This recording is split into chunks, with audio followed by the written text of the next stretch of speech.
Arcturus, une énorme étoile rouge. Elle est en train d'exploser de l'intérieur.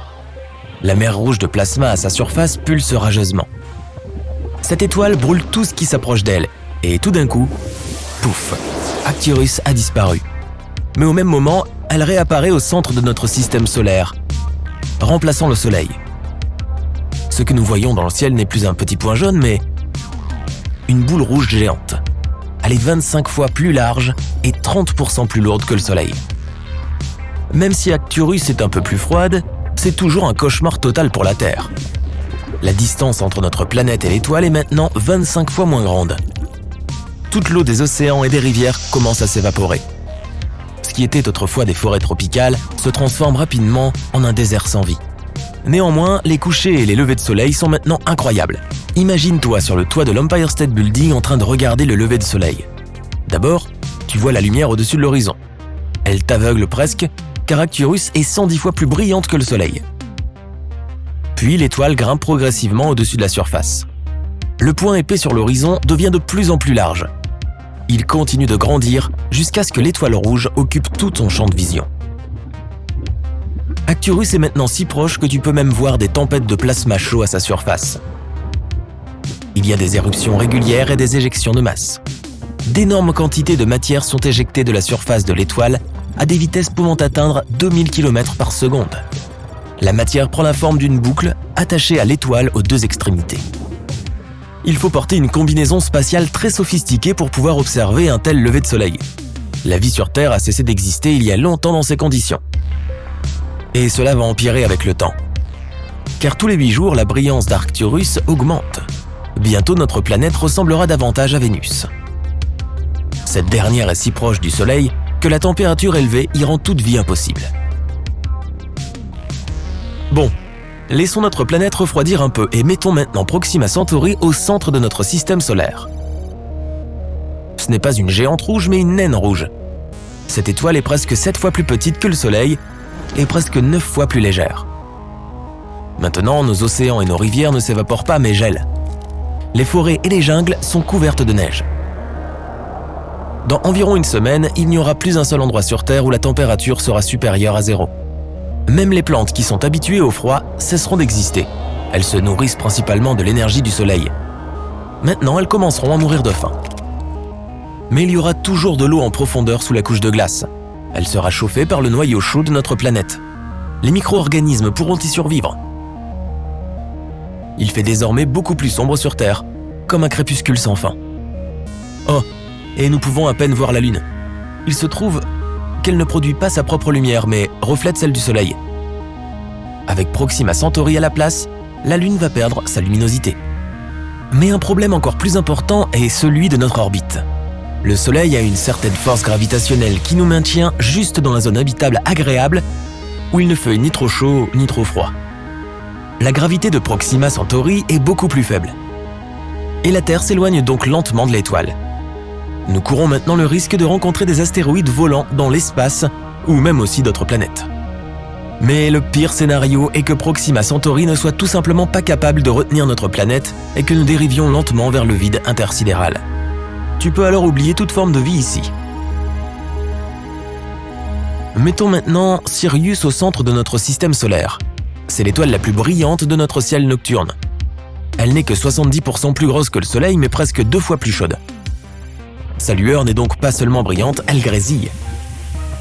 Et sa lumière n'est pas jaune, mais quelque part entre le bleu et le blanc. Tu ne pourrais pas sortir sans lunettes de soleil.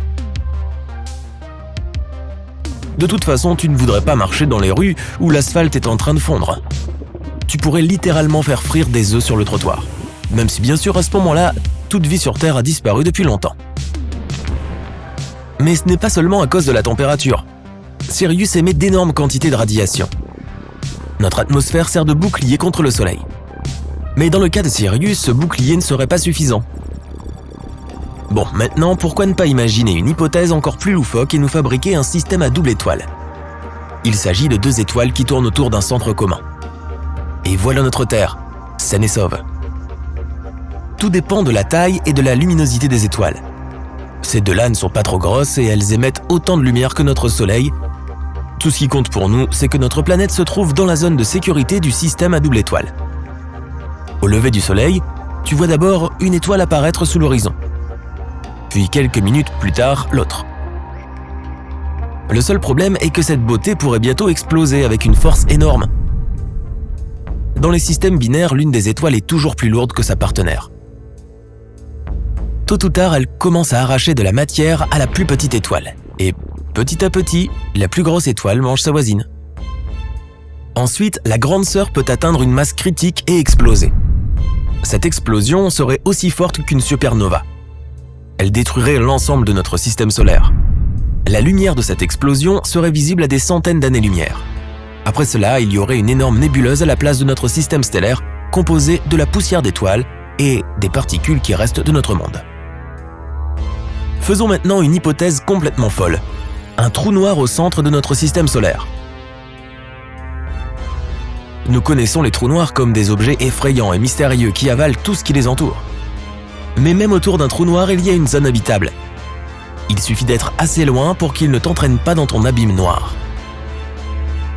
Mercure et Vénus seront trop proches du trou noir.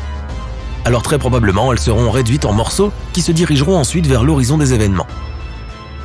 C'est le dernier arrêt avant d'atteindre la singularité, le cœur du trou noir. Il a deux problèmes majeurs, la lumière et le temps. Le trou noir attire la lumière au lieu d'en émettre. La Terre deviendra donc rapidement sombre et froide. Et le temps passe plus lentement autour des objets lourds. Près d'un trou noir, une seconde peut être égale à des semaines ou même des mois dans l'espace. Nous ne sentirons pas cette différence, mais l'univers entier autour de nous se développera plus rapidement par rapport à nous. Tout objet peut devenir un trou noir s'il est comprimé à une certaine taille. Par exemple, le Soleil peut en devenir un s'il est réduit à une largeur de 6 km. La Terre aussi. Si tu la comprimes à une largeur de 1,8 cm, elle devient un trou noir. Il y a maintenant un petit rocher qui se cache au centre de notre système solaire. C'est une étoile à neutrons. Elle fait environ 30 km de large. Certaines météorites sont bien plus grosses que ça, mais elle a une masse comparable à celle du Soleil. Sa force gravitationnelle est donc à peu près la même et l'orbite de notre planète est intacte. Mais le problème est que les étoiles à neutrons n'émettent pratiquement aucune lumière visible. C'est donc la nuit permanente sur Terre. Pourtant, il fait très chaud ici. Lorsqu'une étoile à neutrons naît, elle peut être d'abord plusieurs fois plus chaude que le Soleil, mais elle se refroidit rapidement pour atteindre la température à laquelle nous sommes habitués. Il y a donc une chance que toute la vie sur Terre n'ait pas encore été brûlée. Un autre problème est qu'elle tourne rapidement et peut devenir un pulsar. Un peu comme un puissant projecteur sur les deux côtés d'une étoile en rotation. Les étoiles à neutrons éjectent aussi des rayons à des vitesses énormes. Ces rayons rendront notre planète littéralement stérile. Aucune forme de vie ne serait capable d'exister dans ces conditions. Et maintenant, c'est l'heure de la plus grande étoile connue, Stephenson 2-18. Cette géante rouge est 2150 fois plus grande que le Soleil. Et si nous la plaçons au centre de notre système solaire, son bord se trouvera sur l'orbite de Saturne. Mercure, Vénus, la Terre, Mars et Jupiter sont donc déjà avalés par l'énorme étoile. Saturne, Uranus et Neptune sont en train de griller comme des châtaignes sur le feu et vont bientôt s'évaporer. En fait, cela pourrait aussi arriver à notre Soleil. Plus il vieillit, plus il devient rouge et gros. Il finira par être à court de combustible, l'hydrogène, et il commencera à brûler des éléments plus lourds dans son noyau. Cela conduira à sa dilatation. Nous verrons alors de plus beaux couchers et levées de soleil. Mais la température deviendra trop élevée. En théorie, le Soleil deviendra si gros qu'il avalera la Terre. Et ensuite, il explosera en supernova, ne laissant rien de notre système solaire derrière lui. Brillant.